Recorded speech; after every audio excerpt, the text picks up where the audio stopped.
All right, guys, so welcome back. So there's a couple of things I want to show you. Here's the finished coil.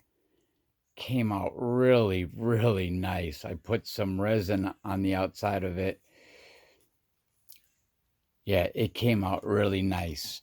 But that's just one of the things. So I need to put a terminal on it and we'll get that fixed up soon. So I got some 304 stainless steel, non-magnetic.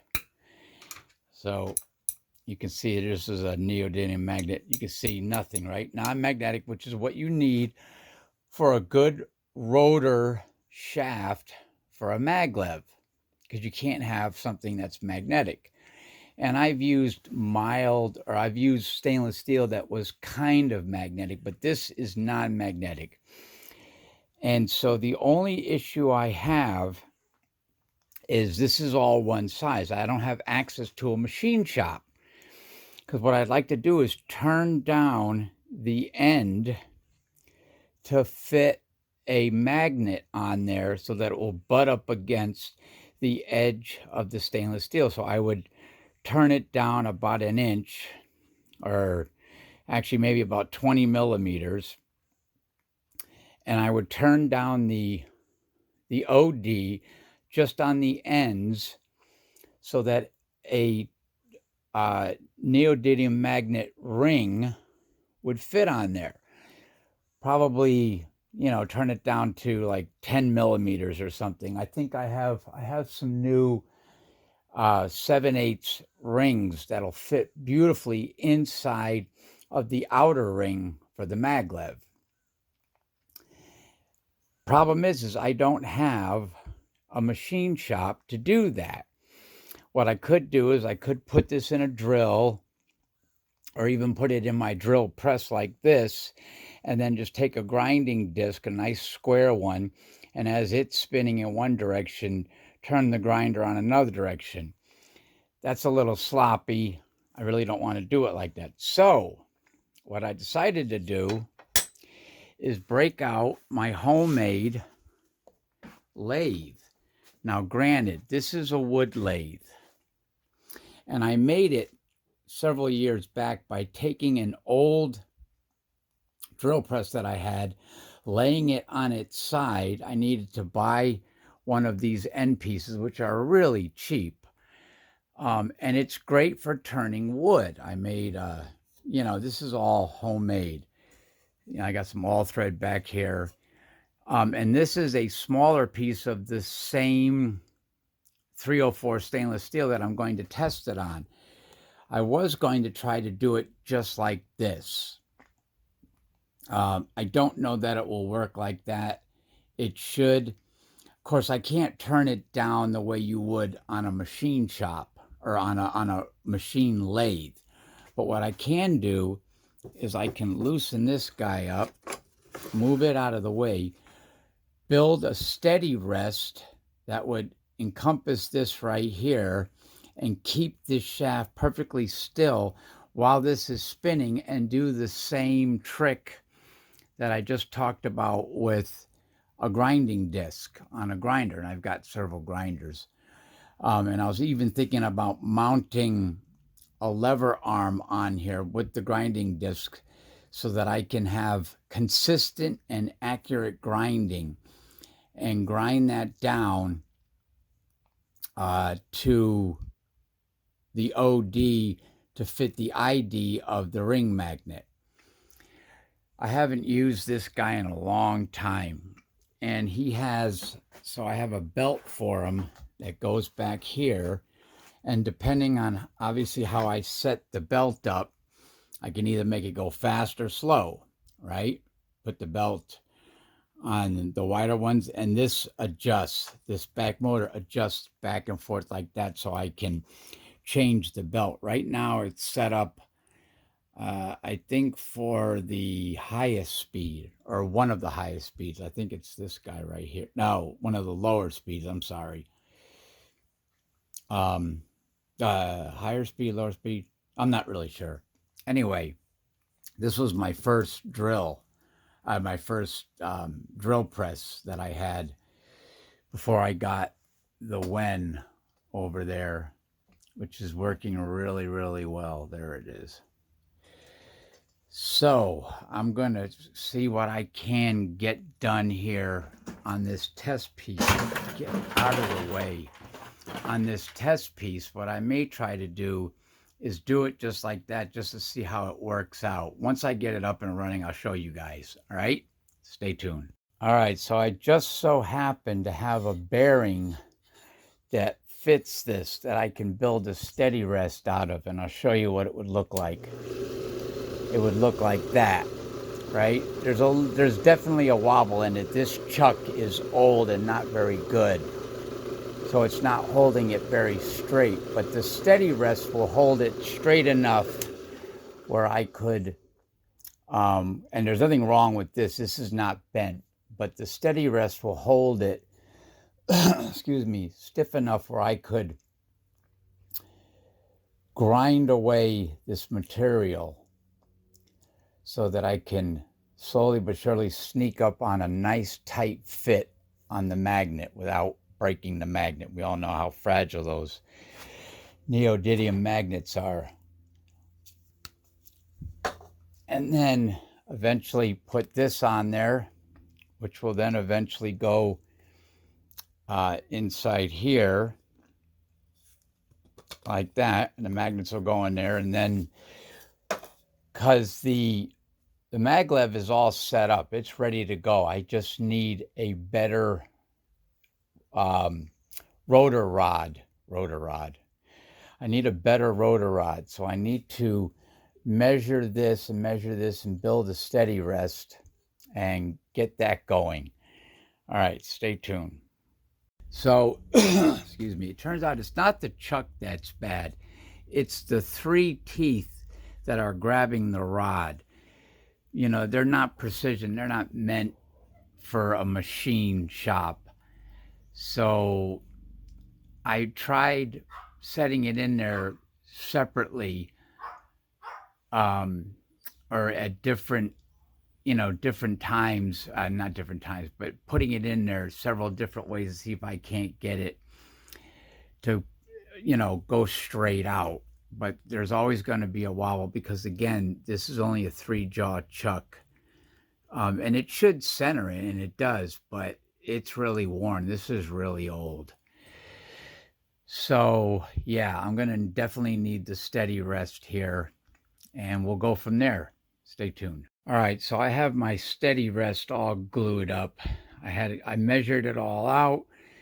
I have a piece. Where is it? Oh, here it is. This piece comes up from the bottom and ties into it. And this is a 3/8 diameter hole, which is the perfect size for that rod. Rod's 3/8. I've already tested it. It seems to hold it really well, but now I've got it all glued up, and then I'm going to screw it. Once the glue sets, it'll take maybe 20, 30 minutes for the glue to set. Then I can screw it up, and then I can see if this is actually going to work. Stay tuned. So in the meantime, while that guy is setting, I went ahead and finished this guy up. God, that came out really nice. I have to hot glue the terminal to the housing, but yeah, nice and clean. Should work really well. Excuse me. All right. Another 20 minutes or so. Let that settle really good before I start screwing it. Maybe in the meantime, I'll test out the coil. Stay tuned. So while I'm waiting for the glue gun to heat up, I found one of my old Bedini coils. Has the rods through it and everything. I used to use those weird terminal blocks because it is a bifilar coil. Yeah, it's really weird. I should fire it up and see if it still works, but it does have that iron core, And I didn't use welding rods the way John Bedini did. I used, what did I use on this? Let's see if I can get close with the camera. I think I just used some clothes hanger rod. And then I think I also filled it with some iron filings that I got from a gas station, the guys that do their brakes, that, you know, fix brakes. They always have a ton of iron filings there. Anyway, the glue gun should be heated up by now, so let me get the new coil in position and see how it works. Stay tuned. The new coil works beautifully. Let me get it a little bit closer there.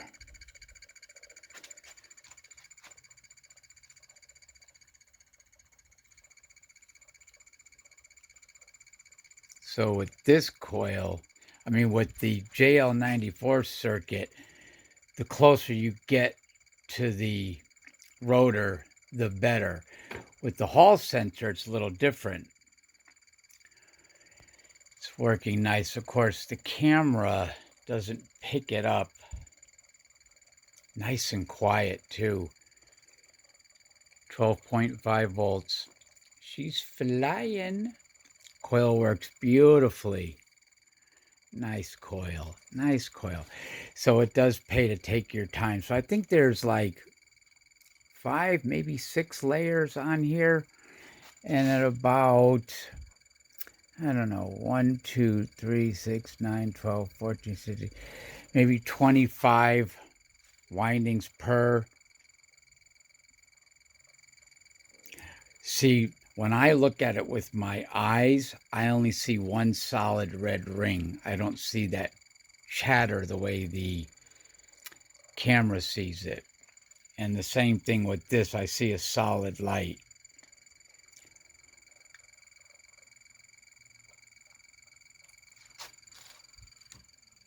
Pull it back a little bit. Oops. Pull it back a little bit. Anyway, I just wanted to test the coil playing while I'm waiting for this guy to set. Little Zen moment here.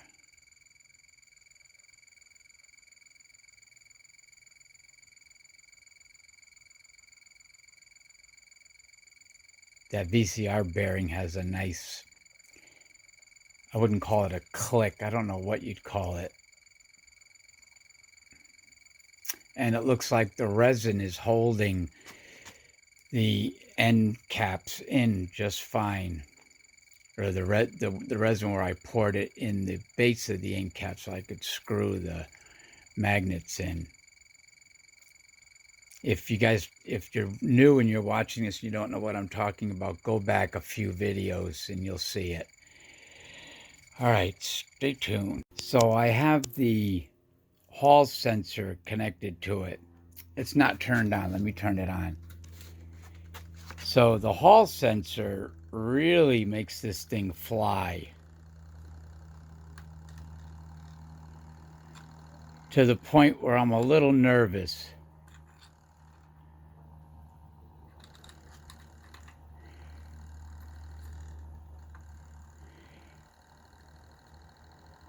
And I have a 120 volt LED hooked up to that.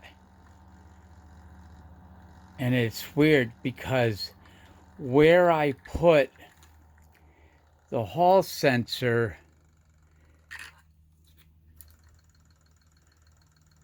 determines how bright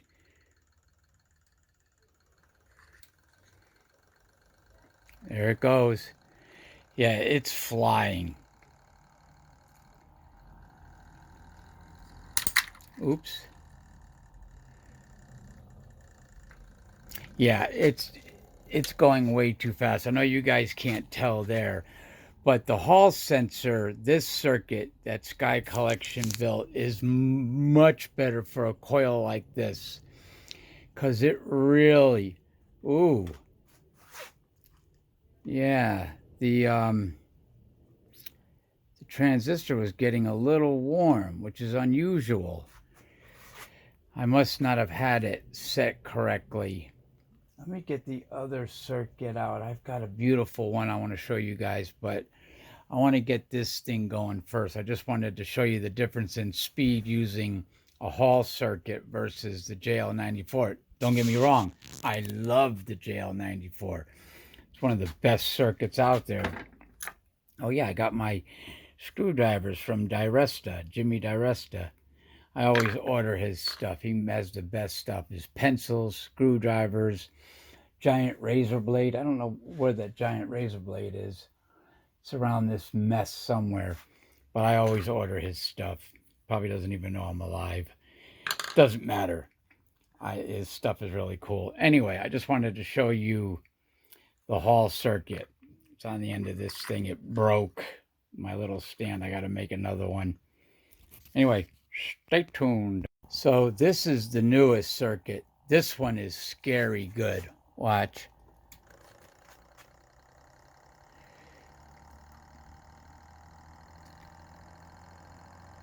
You can't see it, but I can hear it. Yeah, no. Way too fast. And I have an adjustment here, a potentiometer adjustment. Yeah, that one's really good. And this coil works really well with it. But that, oof, I definitely need a blast shield for that revving it up. But the LED light, unless I got it hooked up backwards, but I don't think so. I don't think there is a frontwards or a backwards. Here, stay tuned. Let me check something out. Yeah, so that one works great, the back EMF. I'm still getting I'm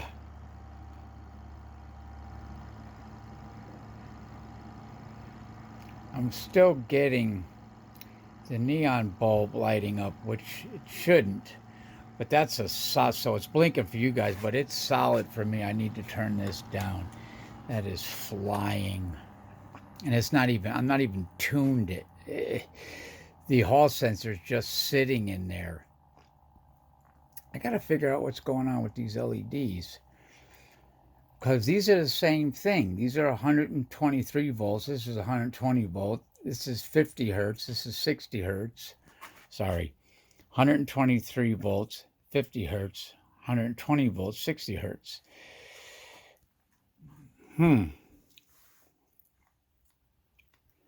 Anyway, the whole purpose of all of this was to test this coil. And she's a beaut. She is a beaut. All right, I think the glue on the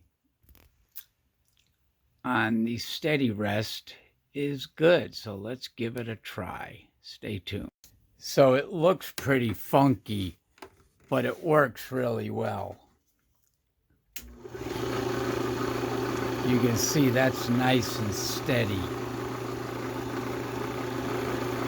So I have a big hunk of wood with a bolt through it that screws up into the bottom of this thing. These guys, this has two long screws in it. This has two long screws, and this one also has two long screws. So it's steady. So now I need to figure out how I'm going to do that. Should I set up some kind of stop and see if I can just with some high-speed steel do it, or should I do it with a grinder?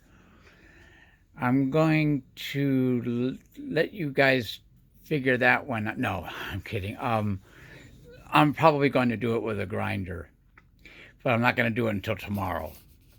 Ciao. So really quick, just for shits and giggles, I turned it on, put my rest up against there, and put some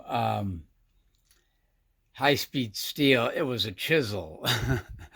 And it didn't even scratch it, let alone cut it. I knew it wasn't going to work, but I thought, what the hell, I might as well give it a try. So yeah, I'm going to definitely I'll probably hit the hardware store tomorrow and get myself a nice brand new flat square grinding wheel and go from there.